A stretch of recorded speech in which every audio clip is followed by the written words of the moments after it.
జగన్ ఈ పథకాలు అమలు చేస్తే శ్రీలంక అవుతుందని విమర్శిస్తున్న వారే మేము ఇంతకన్నా ఎక్కువ పథకాలు తెస్తామని మరో వైపు చెప్తున్నారు. చంద్రబాబు నాయుడు కూడా సూపర్ సిక్స్నే ప్రధానంగా ఆయన నమ్ముకున్నాడు. నేను ఈసారి సూపర్ సిక్స్ పట్టుకొస్తున్నాను అని. సూపర్ సిక్స్ ఏంటి? ఒక రకంగా జగన్మోహన్ రెడ్డి పథకాలకు మరింత కాస్తంత అదనంగా ఇస్తాను అని చెప్పడమే.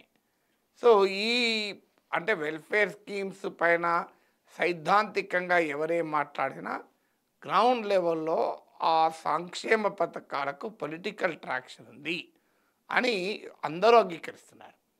సో జగన్మోహన్ రెడ్డిని ఎద్దేవా చేసిన వాళ్ళు కూడా ఈ వాస్తవాన్ని అంగీకరిస్తున్నారు. నేను చంద్రబాబు నాయుడు ఇండియా టుడేకి ఇచ్చిన ఇంటర్వ్యూ చూశాను. సో ఆ ఇంటర్వ్యూలో కూడా ఏమంటున్నాడు, నేను 2004లో 2004 వరకు చాలా డెవలప్మెంట్ చేశాను. ఖైరతాబాద్ నియోజకవర్గాన్ని 3-4 నియోజకవర్గాలు అయ్యాయి. ఇప్పుడు ఆడ నేను హైటెక్ సిటీ కట్టాను, సైబరాబాద్ చేశాను, ఇంత విజన్తో పనిచేశాను, కానీ నాకు అక్కడ ఓట్లేదు అని ఆయన వ్యాఖ్యానించాడు. అలాగే 2014-19 నేను ఆంధ్రప్రదేశ్కు చాలా విజన్తో పనిచేశాను, కానీ ప్రజలు నాకు ఓట్లేదు. కారణం ప్రజల లెవెల్స్ ఆఫ్ సాటిస్ఫాక్షను, అందుకే ఈసారి సూపర్ సిక్స్ తెచ్చాను అని చెప్పి చంద్రబాబు నాయుడు ఇండియా టుడే ఇంటర్వ్యూలో చెప్పాడు. అంటే చాలా క్లియర్గా పైకి ఐడియాలజికల్గా పొలిటికల్గా ప్రచారంలో ఈ డెవలప్మెంట్ వర్సెస్ వెల్ఫేర్ అన్న నరేటివ్ తీసుకొస్తున్న రియాలిటీలో జగన్ ప్రత్యర్థులు కూడా అంగీకరిస్తున్న అంశం ఏంటంటే ఈ స్ట్రాంగ్ వెల్ఫేరిజం అనేది రాజకీయంగా ప్రజల జీవన స్థితిగతుల్ని ఎంత మారుస్తాయి అనేది ఒక అంశం, కానీ స్ట్రాంగ్ వెల్ఫేరిజాన్ని మాత్రం ఒక వెరీ పవర్ఫుల్ పొలిటికల్ ఎజెండాగా అందరు ప్రత్యర్థులు కూడా గుర్తిస్తున్నారు. అందుకే జగన్మోహన్ రెడ్డి ఆ విమర్శలు లెక్క చేయకుండా తన వెల్ఫేర్ స్కీమ్స్కు మరింత అదనంగా నేను పథకాలను ఇస్తాను అని చెప్పాడు. ఎందుకంటే జగన్మోహన్ రెడ్డి యొక్క యునిక్ సెల్లింగ్ ప్రపోజిషన్ యూఎస్పీఏ వెల్ఫేరిజం. జగన్మోహన్ రెడ్డికి ఉన్న అడ్వాంటేజ్ కూడా ఏంటంటే ఆయన రాజశేఖర్ రెడ్డి వారసుడిగా ఒక సహజ నేచురల్ ఇన్హెరిటెన్స్ వచ్చింది బ్రాండ్, వెల్ఫేర్ బ్రాండ్. ఎందుకంటే రాజశేఖర్ రెడ్డి అనేక రకాల ఇన్నోవేటివ్ వెల్ఫేర్ స్కీమ్స్కు ఆద్యుడు. ఫీ రీయింబర్స్మెంట్, ఆరోగ్యశ్రీ ఇలాంటివన్నీ అంతకుముందు ఎక్కడా లేవు. ఆయన కొత్తగా వెల్ఫేర్ స్కీమ్స్ను ప్రారంభించాడు. చంద్రబాబు నాయుడు ఆ స్కీమ్ ఉచిత విద్యుత్ లాంటి స్కీములను బహిరంగంగా వ్యతిరేకించాడు. ఉచిత విద్యుత్ అమలు చేస్తే కరెంట్ తీగలపైన బట్టలు వేసుకోవాల్సి వస్తుంది అని కూడా విమర్శించాడు. సో అందువల్ల చంద్రబాబు నాయుడుకు ఇప్పుడు సూపర్ సిక్స్ అన్నా ఇంకా వెల్ఫేర్ స్కీమ్ గురించి ఎంత మాట్లాడినా గ్రౌండ్ లెవెల్లో ఆయన వెల్ఫేర్ స్కీమ్స్ ఐడెంటిఫై చేయడం లేదు. నేను ఇవాళ తిరుపతి నుంచి వచ్చాను.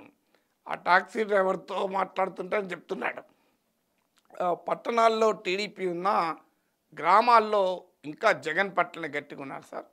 ఎందుకంటే చంద్రబాబు అయితే అడ్మినిస్ట్రేషన్ స్ట్రాంగ్ ఉంటుంది అనే భావన ఉంది, కానీ సంక్షేమ పథకాలు జగన్ పట్ల గ్రామీణ ప్రాంత ప్రజలు, పేద ప్రజలు చాలా క్లియర్గా ఐడెంటిఫై అవుతున్నారు అని చెప్పాడు ఒక సాధారణ టాక్సీ డ్రైవర్.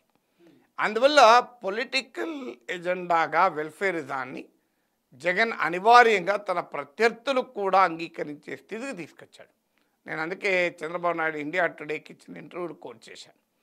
సో అందువల్ల సహజంగానే తనను గెలిపిస్తున్న, తనకు బ్రాండ్గా ఉన్న, తన తండ్రి గారి రాజశేఖర రెడ్డి వారసత్వంగా వచ్చినటువంటి వెల్ఫేర్ బ్రాండ్ ఆఫ్ పాలిటిక్స్ను వైసీపీ మేనిఫెస్టో మరింత ముందుకు తీసుకెళ్తుంది. ఇది మొదటిగా మనం ఈ మేనిఫెస్టోలో కనిపించినటువంటి ఒక రాజకీయ వ్యూహం. ఇక రెండవ రాజకీయ వ్యూహం ఏంటంటే ఈ వెల్ఫేర్ బ్రాండ్ను ప్రవేశపెడుతున్న సమయంలో తన రాజకీయ ప్రత్యర్థుల నుంచి ఒక ప్రశ్న ముందుకు వస్తుంది.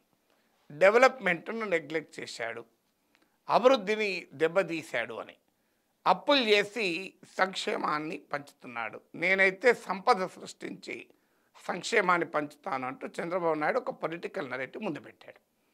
సో అందువల్ల ఆ పొలిటికల్ నరేటివ్ అంటే పథకాల వరకు చంద్రబాబు నాయుడు కూడా జగన్తో పోటీ పడుతున్నాడు, కానీ ఆ పథకాల అమల్లో జగన్మోహన్ రెడ్డి అప్పులు చేస్తున్నాడు, నేను సంపద సృష్టిస్తున్నాను అనే నరేటివ్ చంద్రబాబు నాయుడు చెప్పాడు. దానికి ఈ మేనిఫెస్టోలో కౌంటర్ జగన్మోహన్ రెడ్డి ఇచ్చాడు. చూడండి అంటూ రకరకాల గణాంకాలను కూడా పెట్టాడు. సో మీకు అప్పుల శాతం ఎంత, చంద్రబాబు నాయుడు 5 ఏళ్ల పాలనలో అప్పుల శాతం ఎంత, జగన్మోహన్ రెడ్డి 5 ఏళ్ల పాలనలో అప్పుల శాతం ఎంత. సో ఆ గణాంకాల ప్రకారం జగన్మోహన్ రెడ్డి ప్రజెంట్ చేసిన గణాంకాల ప్రకారం గణనీయంగా చంద్రబాబు నాయుడు హయాంలోనే అప్పుల గ్రోత్ రేట్ ఉంది. కాంపౌండ్ యాన్యువల్ గ్రోత్ రేట్ అంటారు, సిఏజిఆర్ ఆఫ్ డెట్ చూసుకుంటే. సో అందువల్ల ఒక రకంగా తన ప్రత్యర్థులకు బలమైన కౌంటర్ ఇచ్చాడు. ఇప్పుడు టీడీపీ సమాధానం చెప్పాలి, ఎందుకంటే పదే పదే జగన్ ఆయన ఆ మేనిఫెస్టో ప్రజెంట్ చేయడం చూశాను. ఇవి క్యాగ్ రిపోర్ట్లు, ఆర్బీఐ రిపోర్ట్లు, స్టేట్ గవర్నమెంట్ బడ్జెట్ డాక్యుమెంట్స్, వీటిని మేము కోట్ చేస్తూ చెప్తున్నామని. అందువల్ల ఇవాళ టీడీపీ, జనసేన, బీజేపీల పైన ఉన్న బాధ్యత ఏంటంటే whether they agree with Jaganmohan Reddy statistics. And ఆయన చెప్తున్న గణాంకాల ప్రకారం, అప్పులు వృద్ధి రేటు చంద్రబాబు నాయుడు హయాంలోనే ఎక్కువ ఉంటాయి. సో అందువల్ల దీనికి కౌంటర్ ఇవాళ మీకు రేపు మేనిఫెస్టో టీడీపీ వాళ్ళు పెట్టినప్పుడు చెప్పాలి. సో ఇక అందువల్ల ఆ ప్రతిపక్షాల నరేటివ్ను కౌంటర్ చేసే ప్రయత్నం. మూడవది డెవలప్మెంట్ వర్సెస్ వెల్ఫేర్. వెల్ఫేర్ వల్ల డెవలప్మెంట్ దెబ్బతిన్నది అనేటువంటి ఒక బలమైన నరేటివ్ ఆయన జగన్ ప్రత్యర్థులు జనంలోకి తీసుకెళ్లారు. చాలా చోట్ల దీని పట్ల కొంత నమ్మకం కూడా కొన్ని సెక్షన్లో కనబడుతోంది.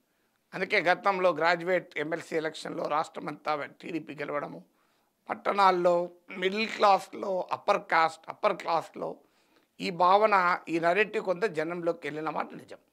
దానికి కౌంటర్ చేస్తూ చూడండి ఇవి గణాంకాలు. ఇంకా నా హయాంలోనే క్యాపిటల్ ఎక్స్పెండిచర్ ఇంత పెరిగింది. అందువల్ల టీడీపీ హయాంలో, వైసీపీ హయాంలో క్యాపిటల్ ఎక్స్పెండిచర్, మూలధన వ్యయం, క్యాపిటల్ ఎక్స్పెండిచర్ అంటే సహజంగా డెవలప్మెంట్ వ్యయం. సో ఇది ఎలా పెరిగింది, స్కూల్ బిల్డింగ్లు ఎలా కట్టాం, ఆసుపత్రులు ఎలా కట్టాం, ఇప్పుడు 4 పోర్ట్లు నిర్మిస్తున్నాం, ఇన్ని రోడ్లు వేసాం అంటూ తన డెవలప్మెంట్ రికార్డును కూడా ప్రజెంట్ చేసుకునే ప్రయత్నం చేశారు. దాంతోపాటు 4వది ఏంటంటే వెల్ఫేరిజం అనేది ఒక వృధా ఖర్చు, ప్రజలకు డబ్బులు ఇవ్వడం అనేది ఒక వేస్ట్ఫుల్ ఎక్స్పెండిచర్ అనేటువంటి నరేటివ్ను మోడీ నుంచి ఇక్కడ వరకు అందరూ చెప్తారు, ఫ్రీబీస్ అని. సో అది కాదు, ప్రజల చేతుల్లో ఆదాయం పెట్టడం వల్ల జీడిపి పెరిగింది అంటూ జీడిపి లెక్కలు కూడా ఇచ్చారు. అంటే ఆ చంద్రబాబు పాలనలో 5 ఏళ్ళు, జగన్మోహన్ రెడ్డి పాలనలో 5 ఏళ్లలో జీడిపి పెరుగుదల రేటు ఎంత ఉంది అని చేస్తూ ఒక సవాల్ కూడా ఇచ్చాడు. సంపద సృష్టించాడు అని బాగా చెప్తున్నాడు కదా చంద్రబాబు నాయుడు. ఆయన గతంలో ఎలా సంపద సృష్టించాడు, ఫిగర్స్ ఏంటి, సంపద సృష్టించాడు అంటే సరిపోదు కదా బ్రాండ్ చెప్తే. సో సంపద సృష్టించబడితే ఆంధ్రప్రదేశ్ రాష్ట్ర జీడిపి పెరగాలి కదా.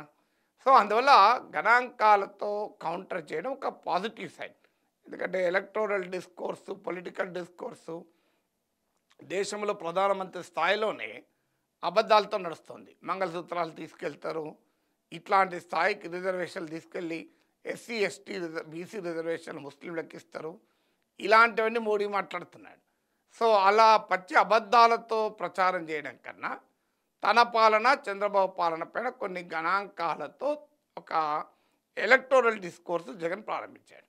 Now the ball is in Chandrababu Naidu's court.